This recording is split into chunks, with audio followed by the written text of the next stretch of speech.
This problem mostly occurs in iPhone, but it may also occur in Android, which says this file could not be downloaded in Google Drive. There may be two problems which may be causing this issue. The first one may be the network. If you are connected to a dead Wi-Fi network or your mobile data is not working, try switching to another network. For example, if you are using Wi-Fi, then you should switch to mobile data. And if you are using mobile data, then you should switch to Wi-Fi and then try downloading your file.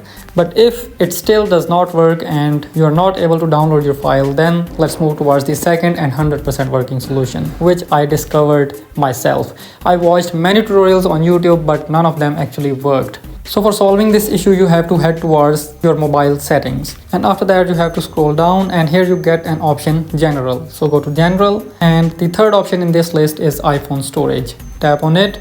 And the main root of this problem is your phone's storage. If you do not have sufficient storage in your mobile, this may be the biggest reason for this error in Google Drive, which says this file could not be downloaded. So if I scroll down here, then I'll be able to see the apps which are taking much storage. For example, TikTok has taken 1.23 GB and Snapchat has taken almost 1 GB. So if I delete my Snapchat application from my phone, then this may solve the issue. And you can also delete any other app, or you can free up the space using your gallery or from anywhere else. You just have to clean up your storage and this issue will be resolved, which says this file could not be downloaded. And if this thing also does not solve the issue, then try switching the devices. For example, if you are trying to download it from your phone, then try to download it from your laptop. But if on the laptop the error appears to be the same, it means the file is corrupt, because the same error cannot happen on multiple devices. But I'm more than pretty sure that cleaning up the storage will solve your issue. Now, if you want to hire me as your video editor or your voiceover artist or even your content creator,